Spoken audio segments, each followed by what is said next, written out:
नमस्कार मित्रांनो, आज आपण बघणार आहोत eigen value and eigen vector कसे काढतात. तर दिलेला आहे मॅट्रिक्स 3x3 चा मॅट्रिक्स आहे. तर पहिलं सुरुवातीला कॅरेक्टरिस्टिक इक्वेशन काढून घ्यायचं. a - λI = 0 हे कॅरेक्टरिस्टिक आहे. यानंतर S1 ची व्हॅल्यू काढायची. जे मिडलला एलिमेंट आहे त्यांचे ॲडिशन करायचे, जसं 4 + 3 + -3. तर याच्या सॉल्व करून घ्यायचं. मग नंतर S1 ची व्हॅल्यू 4 आलेली आहे. मग S2 ची व्हॅल्यू काढायची. नंतर S2 ची व्हॅल्यू पहिले एलिमेंट पहिले घ्यायचं, मग नंतर हे रो कॉलम कॅन्सल करायचे, उरलेले एलिमेंट घेऊन लिहून घ्यायचे, प्लस मग मिडलचा एलिमेंट घ्यायचा, मग नंतर रो आणि कॉलम याचा कॅन्सल करायचा, मग उरलेले एलिमेंट लिहून घ्यायची, प्लस लास्टवाला एलिमेंट याचा रो आणि याचा कॉलम कॅन्सल करायचा, उरलेले एलिमेंट लिहून घ्यायचं, मग नंतर याच्या दोघांचा गुणाकार करून घ्यायचा, मग याचं गुणाकार करून प्लस करून घ्यायचं, मग नंतर प्रॉपरली सॉल्व करून घ्यायचं. जसं की 3 × 3 9 × 4 4 4 2 8 असं प्रॉपरली सॉल्व करून घेतल्यानंतर S2 ची व्हॅल्यू -1 येईल. मग नंतर डिटर्मिनंट ऑफ A काढायचं. तर A कसं काढायचं हे आपण दुसऱ्या लेक्चरमध्ये बघणार आहोत. जसं सांगून देईल तुम्हाला लगेच. जाऊ द्या, चला. तर कॅल्सी घ्यायची, मोड शिफ्ट मॅट्रिक्समध्ये जायचं. 2 म्हणजे मॅट्रिक्समध्ये जायचं, शिफ्ट 4 दाबायचं, मग नंतर 1 मध्ये जायचं. 1 मध्ये जायचं. मॅट्रिक्स किती बाय कितीचा आहे बघून घ्यायचं. 3x3 आहे, तर 3 × 3 आपण करून घ्यायचं. मग नंतर एक एक एलिमेंट सर्व पुट करायचे, जसं 4 6 6 1 3 2 -1 -4 -3. हे प्रॉपरली आहे का बघून चेक करून घ्यायचं. मग नंतर AC दाबून टाकायचं. मग नंतर शिफ्ट 4 3 मध्ये जायचं. मग नंतर आपण A मध्ये ते मॅट्रिक्स पुट केलेलं आहे, म्हणून A घ्यायचं, शिफ्ट 4 दाबायचं. मग नंतर डिटर्मिनंटमध्ये A डिटर्मिनंट काढते, A दाबायचं. मग नंतर इक्वल करायचं. सॉरी मित्रांनो, 2 मिनटं, एरर आलेलं आहे. शिफ्ट 4 2 1 आपलं प्रॉपर आहे. पण काय चुकलं बघू. शिफ्ट 4 डिटर्मिनंट शिफ्ट 4 3 1 -4 आलेलं आहे बघा मित्रांनो. डिटर्मिनंट ऑफ A -4 आलेलं आहे, बघून घेता. इथं बघा, हे बघा आलेलं आहे इथं. मग नंतर आपल्याकडे एक फॉर्म्युला आहे की 3x3 चा जर मॅट्रिक्स असेल तर आपण ह्या वेळेने सॉल्व करू शकता. मग याच्यानंतर एक λ³ -S1 λ² + S2 λ -A डिटर्मिनंट = 0. हे आपल्याला 3x3 चा मॅट्रिक्स आलं की हे ह्या वेळेने सॉल्व करावं लागलं. तर मग आपण S1 ची व्हॅल्यू काढलेली आहे, S2 ची व्हॅल्यू काढलेली आहे, डिटर्मिनंट A ची व्हॅल्यू काढलेली आहे. याच्यामध्ये एक लक्षात ठेवा, प्लस पहिलं येईल, मग नंतर मायनस येईल, नंतर प्लस येईल, नंतर मायनस येईल. जसं पहिलं λ³ -S1 λ² येईल, प्लस डिसेंडिंग ऑर्डर 3 2 1 काय सॉरी मित्रांनो, हां याच वेळेने हे डिसेंडिंग ऑर्डरनं करू शकता आपण. मग नंतर याच्यामध्ये व्हॅल्यू पुट करून घ्यायची. S1 ची व्हॅल्यू किती आलेली आहे आपली? 4 आलेली आहे. जसं x λ³ -S1 ची व्हॅल्यू काय 4 आहे, λ³. S2 ची व्हॅल्यू काय -1 λ, प्लस याची व्हॅल्यू काय आलेली आहे डिटर्मिनंट ऑफ A ची -4 इथं मायनस असल्यामुळं मायनस प्लस होऊन जाईल. डायरेक्ट तुम्हाला सिम्पल वेमध्ये सांगत आहे. मग नंतर हे आपण कसं काय सॉल्व करायचं, तर हे कॅल्शियममध्ये सॉल्व करू शकता आपण. तर AC दाबायचं, मोडमध्ये जायचं, मग नंतर इक्वेशनमध्ये जायचं,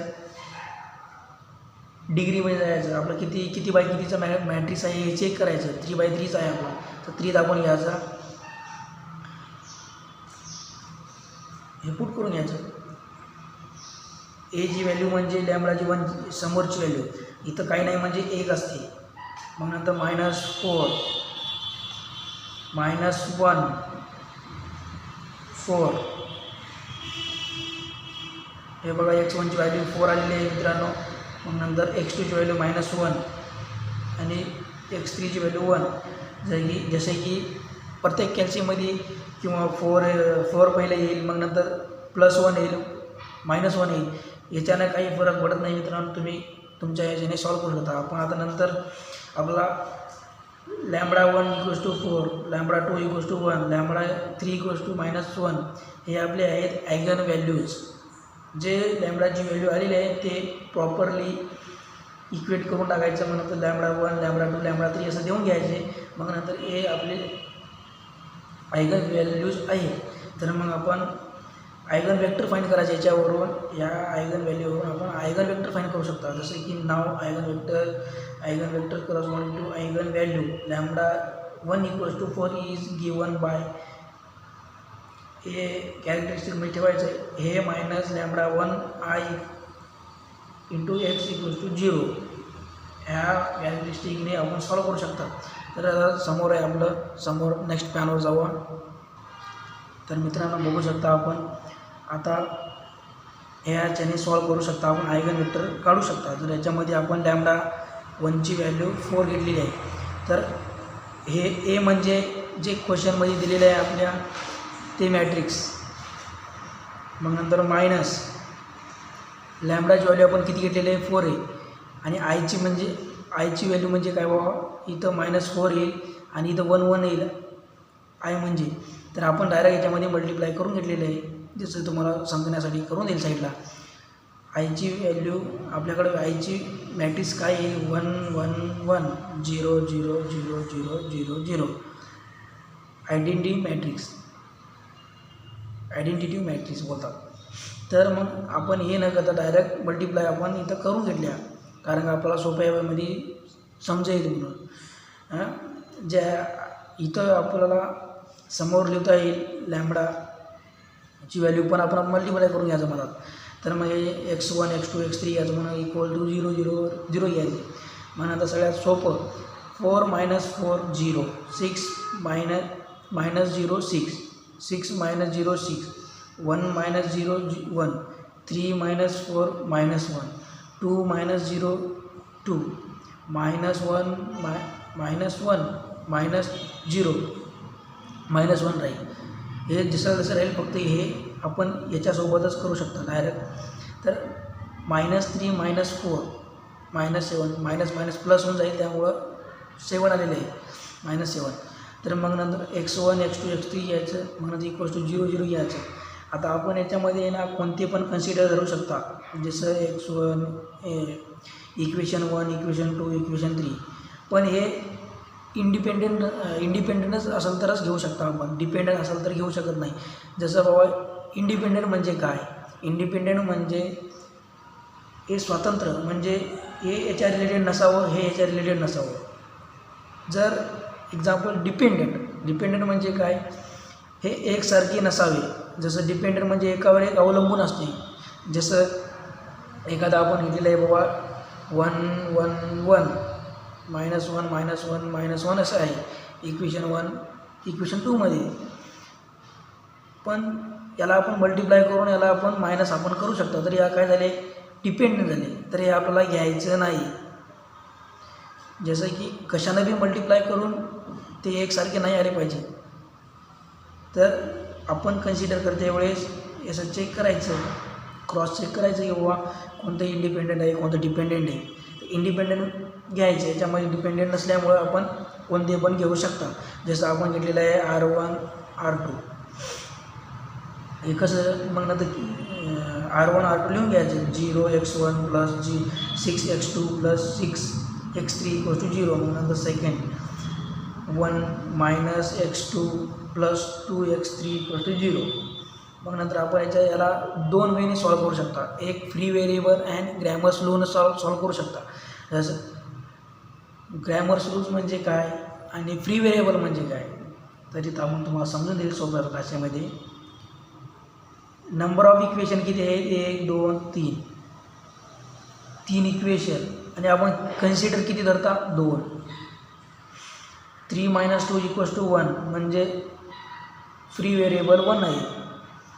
ह्या वेनं पण सॉल्व करू शकता आपण. त्याच्यापेक्षा सोप्या भाषेमध्ये डॅमस रूलने सॉल्व करू शकता. जसं x1 घेतलं ना, हे x1ची रो सोडून टाकायची.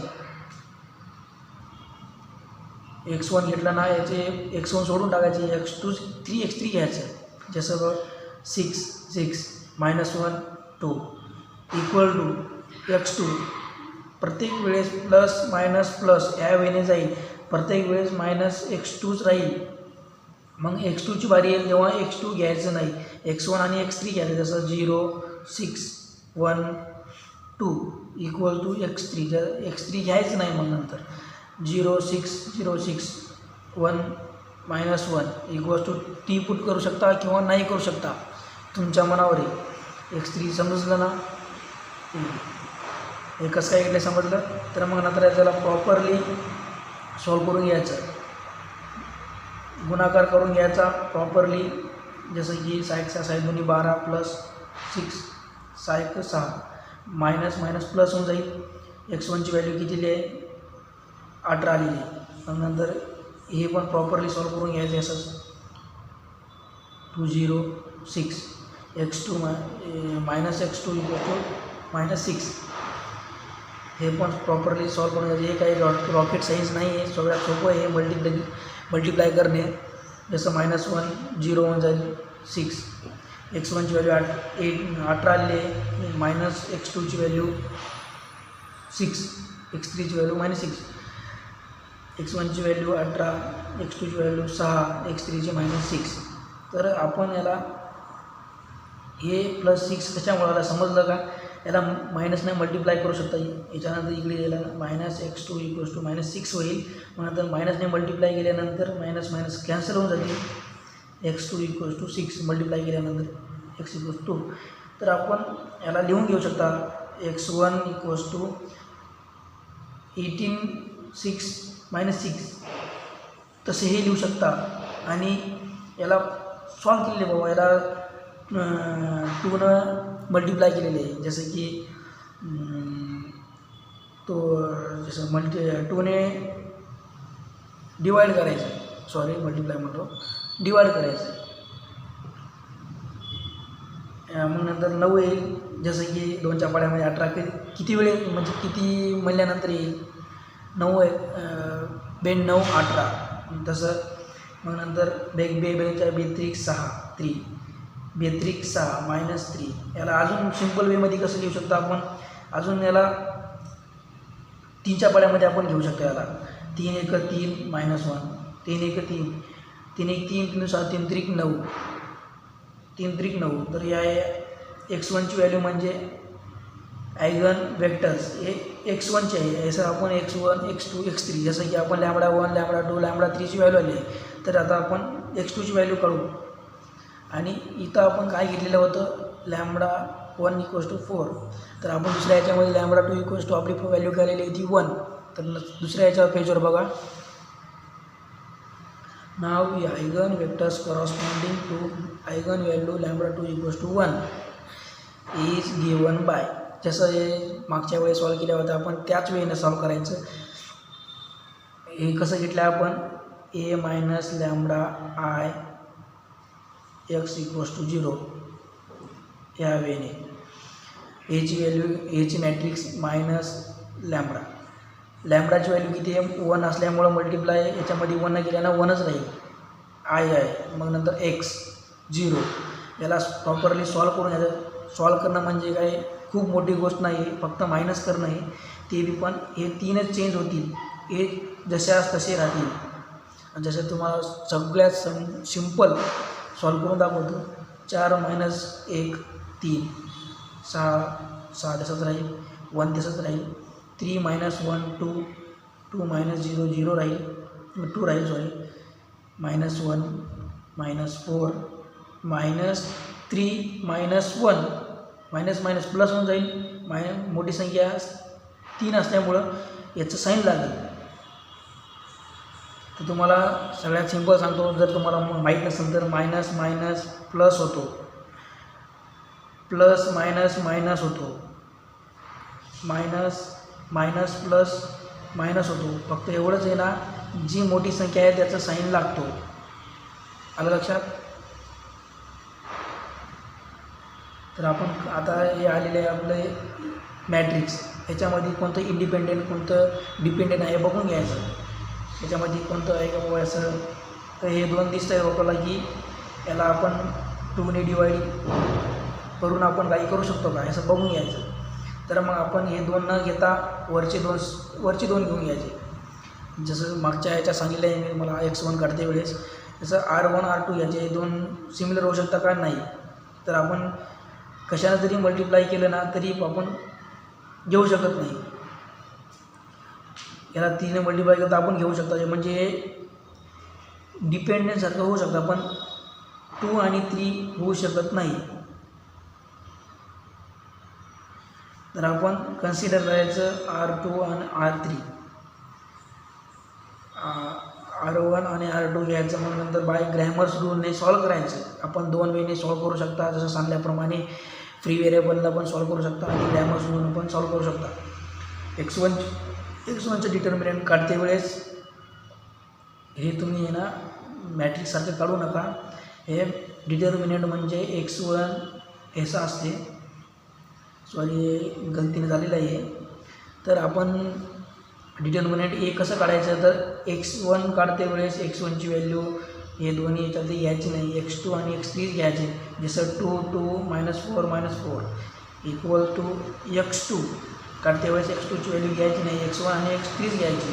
जसे 1 2 1 2 -1 -4 इक्वल टू x3ची व्हॅल्यू घेते वेळेस x1 x2 घ्यायचं. मग नंतर याला प्रॉपरली सॉल्व करून घ्यायचं, फक्त मल्टिप्लाय करून घ्यायचं. नंतर x1ची व्हॅल्यू 0 आलेली आहे, x2ची व्हॅल्यू -2 आलेली आहे. पण ऑलवेज -2 x2 असल्यामुळे मायनस मायनस कॅन्सल होऊन +2 आलेले आहे. मग नंतर x3 व्हॅल्यू -2 आलेली आहे. हे आपण इथं x1 x2 x2 काढलेली आहे. मग याला x2च्या रो कॉलम आपण प्रॉपरली सेट करून घ्यायचं. याला जसं x2 इक्वल टू x1ची व्हॅल्यू, x2ची व्हॅल्यू, x3ची व्हॅल्यू. हे आहे x2 म्हणजे आयगन वेक्टर्स, x1 x2 हे आयगन वेक्टर्स. अजून x3ची बाकी आहे आपल्याकडे. जसं आपण लॅम्बडाची व्हॅल्यू कोणती आलेली आहे 4 1, मग नंतर -1. तर आपण 2 सॉल्व केलेले आहे, अजून 1 बाकी आहे, -1 बाकी आहे. तर आपण नेक्स्ट पेजवर बघू शकता.